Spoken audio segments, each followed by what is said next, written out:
स्वराचा आज कॉलेजचा पहिला दिवस होता. इतके वर्ष अनुभवलेल्या शाळेच्या शिस्तप्रिय वातावरणातून आणि त्या स्कूल युनिफॉर्ममधून बाहेर पडून तिला आज अगदी मोकळं झाल्यासारखं वाटत होतं. कॉलेजच्या खास पहिल्या दिवशी घालायला घेतलेल्या त्या ड्रेसमध्ये स्वरा छानच दिसत होती. तिच्या शाळेतील जवळच्या दोघीही मैत्रिणींनी त्याच कॉलेजला ॲडमिशन घेतल्याने तिला एकटेपणाची भीती अशी फार वाटत नव्हती. तिघीही आज एकत्रच कॉलेजला गेल्या आणि मस्त धमाल करून घरी आल्या. घरी आल्यावर आईला कॉलेजबद्दल किती सांगू नि किती नाही असे तिला झाले होते. हळूहळू ती कॉलेजमध्ये छान रुळली. रोज कॉलेजचे नवनवीन किस्से ती आईला घरी आल्या सांगत असे. पण स्वरा आज मात्र कॉलेजमधून घरी आली तेव्हा नेहमीच्या गोड आवाजात तिने आईला हाक मारली नाही. उलट काही न बोलता ती सरळ आपल्या खोलीत गेली. स्वातीने तिचे पान वाढले आणि तिला जेवायला बोलावले तर बाईसाहेब आज भूक नाही म्हणत चक्क झोपल्या होत्या. मग आईने पण ती दमली असावी म्हणून तिला निवांत झोपू दिले. खरं तर आज स्वराचा मूड पार गेलेला होता.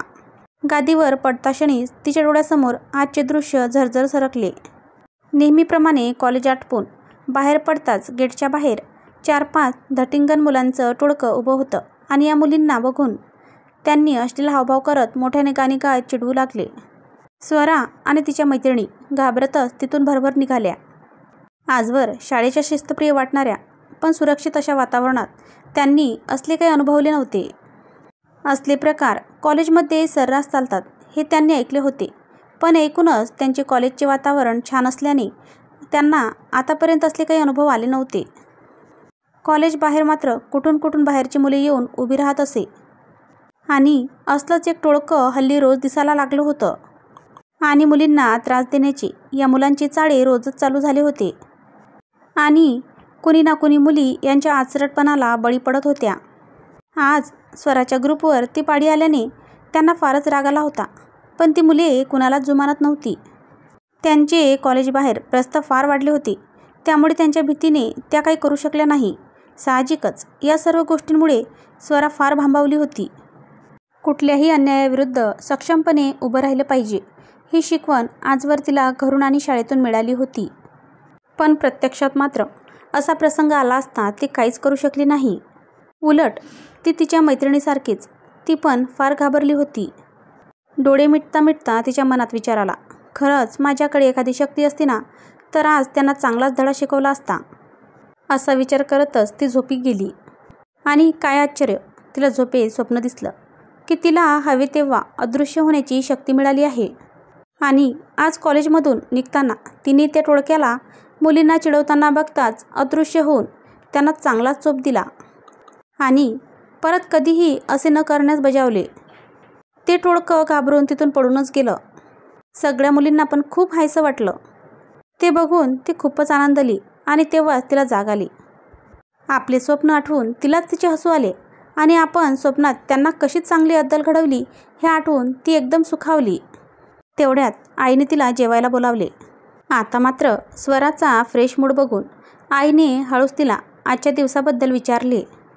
तेव्हा स्वराने आईला आजचे कॉलेजबाहेरील प्रकरण सांगितले आणि तिने बघितलेले स्वप्न आईला सांगितले. तिचे बोलणे ऐकून आई तिला म्हणाली, स्वरा, तुला असं का वाटतं की आपल्याकडे मुळात काही शक्ती नसते आणि मुलगी म्हटले की ती दुबळीच असते आणि त्यामुळे अन्यायाविरुद्ध लढायला मुली सक्षम नसतात. असे जर खरे असते तर झाशीची राणी सावित्रीबाई फुले, अहिल्याबाई होळकर यासारख्या स्त्रियांचे कर्तृत्व आपणास ऐकायला मिळाले नसते. या सर्व थोर वीरांगनांनी आपल्या आचरणाने हे सिद्ध केले की ज्यांनी स्त्रियांना दुबळे असहाय्य समजले त्या सर्वांना स्त्रीशक्तीसमोर आपले हात टेकवावे लागले. एवढ्या कर्तृत्ववान स्त्रियांचे उदाहरण आपल्यासमोर असताना तुला भीती कसली वाटते? मला मान्य आहे की एवढ्या सगळ्या मुलांना तू एकटीने सामोरे जाऊ शकत नाहीस. पण एकजुटीने मात्र निश्चितच अशा अन्यायाविरुद्ध सामना करण्याचे बळ आपल्यात नक्कीच येतं. गरज असते ती आत्मविश्वासाने लढण्याची. इतर मुलींसारखे आपण देखील काहीच करू शकत नाही असे प्रत्येकीने विचार केल्यामुळेच असल्या वाईट प्रवृत्ती उफाडतात.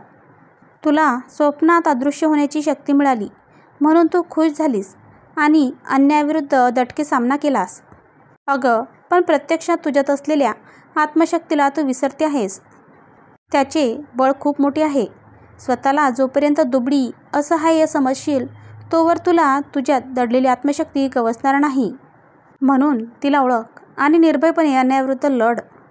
सर्वांनी मुंग गिळून बसल्यास काही साध्य होणार नाही. उलट त्या मुलांची त्रास देण्याची वृत्ती बळावेल. उद्या सर्व मैत्रिणी मिळून कॉलेजच्या प्राध्यापकांना भेटा आणि त्यांना या प्रकरणाची सविस्तर कल्पना द्या. ते नक्कीच यातून मार्ग काढतील. असं घाबरून कुठवर सहन करणार? आईशी बोलल्यावर स्वराला खूप धीर मिळाला आणि तिच्या मनातली भीती जाऊन तिचा आत्मविश्वास वाढला. तिच्या विचारांना आईने नवी दिशा दिली होती. यापुढे आपल्या आत्मशक्तीच्या बळावर कुठल्याही अन्यायाविरुद्ध सक्षमपणे लढण्यास ती सज्ज होती.